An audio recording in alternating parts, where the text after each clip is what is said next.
So we are in Matthew chapter 17.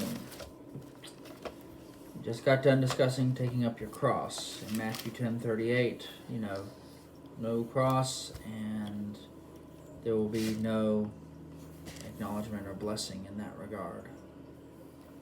After 6 days, Matthew 17, Jesus took with him Peter and James and John his brother, so Peter and the two sons of Zebedee, and led them up a high mountain by themselves. All three of them were fishermen. And he was transfigured before them, and his face shone like the sun, and his clothes became white as light. And behold, there appeared to them Moses and Elijah, talking with him. Peter said to Jesus, Lord, it is good that we are here. If you wish, I will make 3 tents here, one for you, one for Moses, and one for Elijah. He was still speaking when, behold, a bright cloud overshadowed them, and a voice from the cloud said, This is my beloved Son, with whom I am well pleased. Listen to him. When the disciples heard this, they fell on their faces and were terrified. But Jesus came and touched them, saying, Rise and have no fear. And when they lifted up their eyes, they saw no one but Jesus only.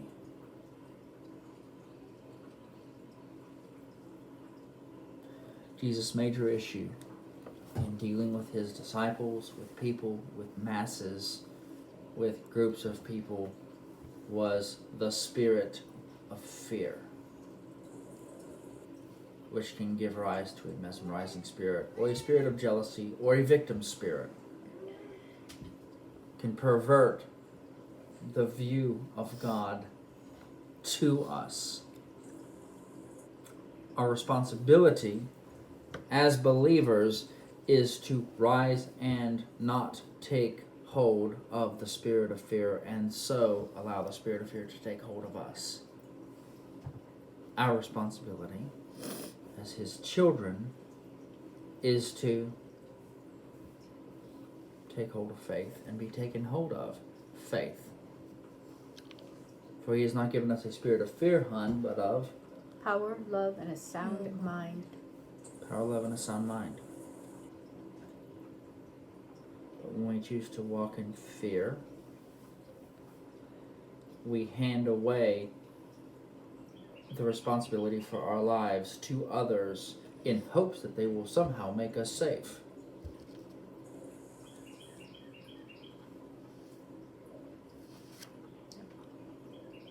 Often we give away things we were not meant to give away. And the Lord is sitting there silently while we give stuff away, and when we come back to him, he has to go back at the drawing board when we ask him about the next thing. Well, why am I having this trouble?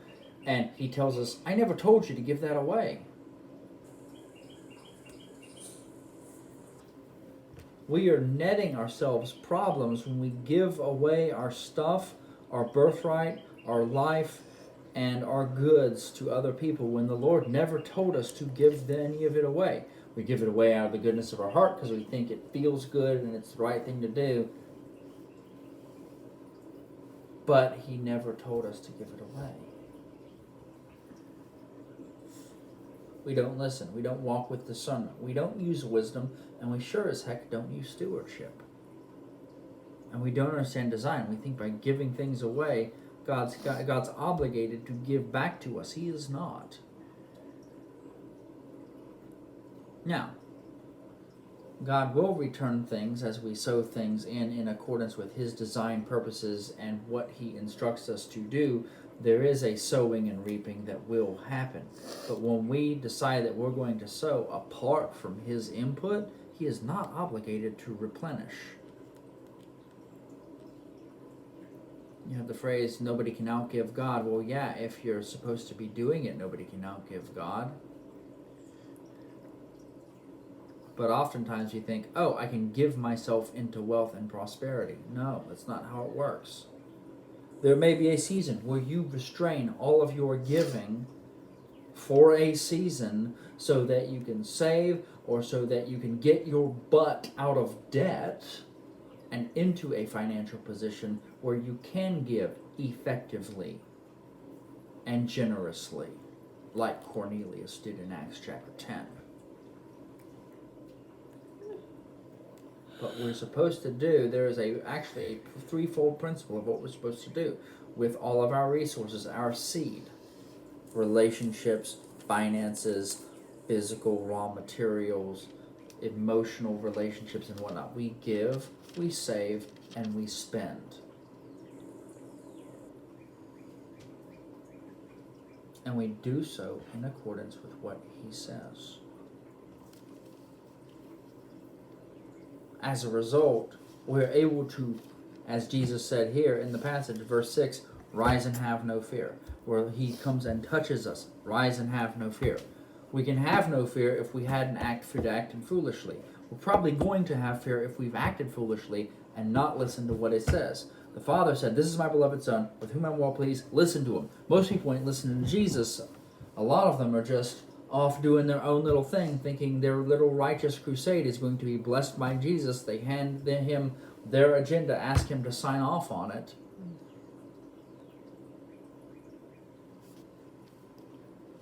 Aren't we supposed to say, Jesus, not here's my agenda for me, sign off on it. Rather, what is your agenda for me? I will sign off on whatever it is. He has an adventure for you. He's not your do boy, and he doesn't approve of every little to-do list that you hand him and everything that you think you want to do. Do you have anything to add, my dear? In the passage, Peter, and if you don't want me to go here, just I want you to go say here. so. Peter was like, "Oh, it's good we're here. Let me make some tabernacles." So I think, and Jesus didn't rebuke him or direct anything at him, but then God showed up and kind of took over the scene. But in that moment, I imagine Jesus' heart sank a little bit because Peter was being practical, and Peter, had, whatever motive Peter had, but he wasn't in the flow of what the Spirit was doing. So he got into something more physical. He got distracted by something physical instead of listening and being in the flow of what the Spirit was doing or what was going on. And it's interesting. So we want to be sure. And again, Jesus didn't shred him. He didn't, rebuke him. He didn't send him down the mountain because he was mad. But by having it listed here, I think there's a lesson for us. Listen to him.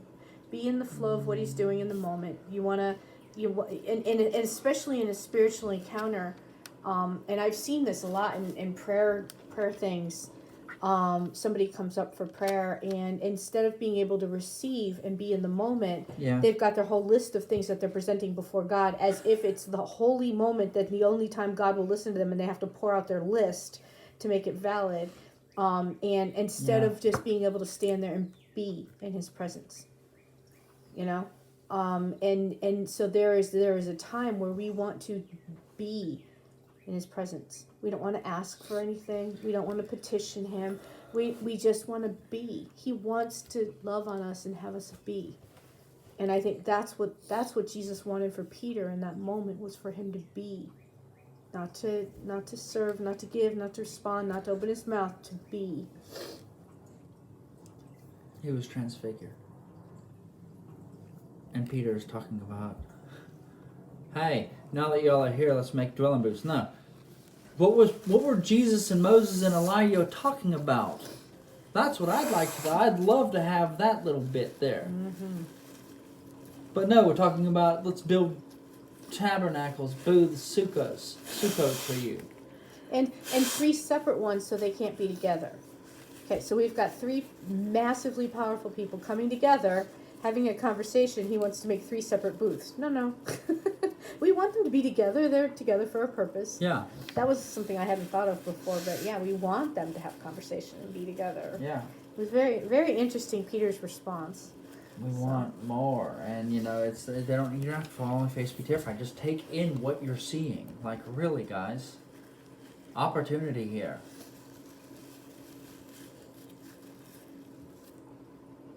Doesn't mean we can't be practical, but what it does mean is that we have the opportunity to connect with him.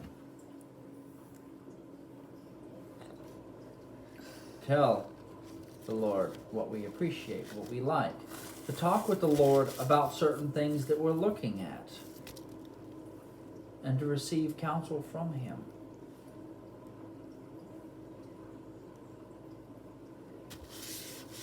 Reminisce on the fact that this is his beloved Son. He's pleased with him. We need to listen. And the next thing he said to them was, rise and have no fear. There's something there. There's a whole lot to unpack in the statement, rise and do not be afraid.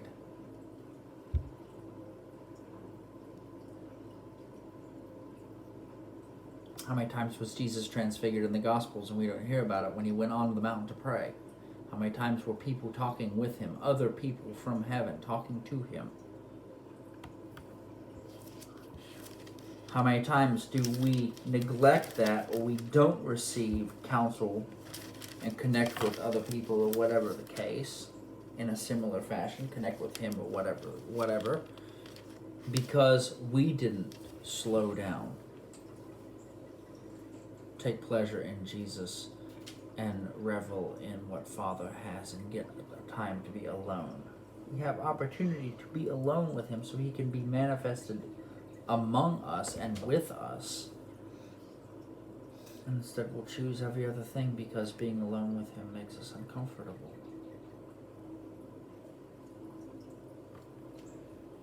Or let me busy myself making booze, separate booze for the three of y'all. No, you're missing the point. Be with. He wants to be with you. Gang, online, he wants to be with you.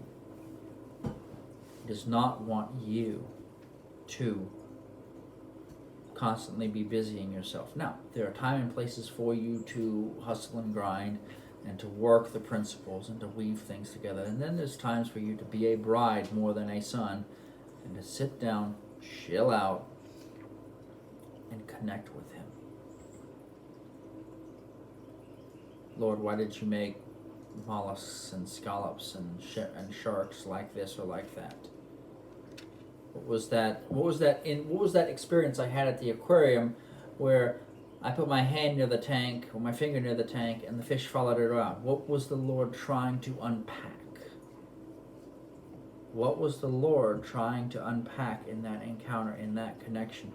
What would he have on the land for me to get? Hordes of fiddler crabs, yellow-crowned night herons, whatever the case. What was he trying to unpack? We were in Charleston yesterday, me and my family. And we had some interesting encounters at the aquarium that were God encounters.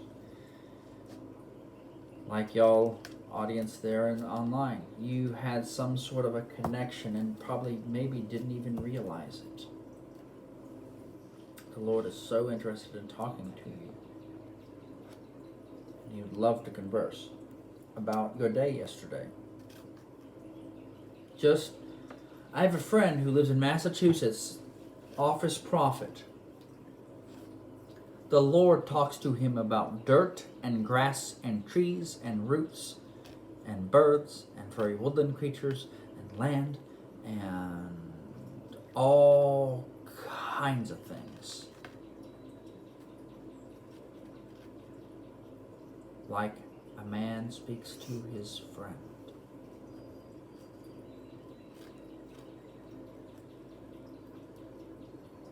My question and my challenge to each of you. Is the Lord trying to have what you might consider an unimportant conversation, but it's important to him because you're his friend? You're so concerned with all the great, holy, majestic things, and the Lord is trying to actually just converse with you.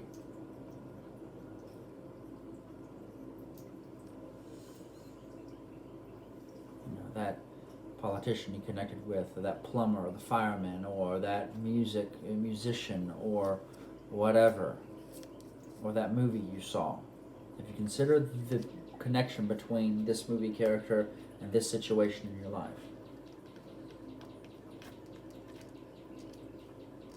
Have you considered your trip to the zoo and what the lion was saying to you, or what the fish was saying to you, or the shark, or that was leaping out of the water trying to do whatever, like he was trying to nurse you or whatever the case? I had some situation like that yesterday where a bunch of baby sharks were trying to jump out of the water to connect with me. And gang, we have opportunities. They're all around us. And the Lord so wants to connect with us about each of those little things. Yep. So true. He made us to connect. He made us for a relationship. Not just, oh Lord, how holy you are, but son, daughter, talk with me about this situation that you deem is too unimportant for me. Gang, I'm going to leave you with that, and I just want you to ponder it. Be blessed, and we love you.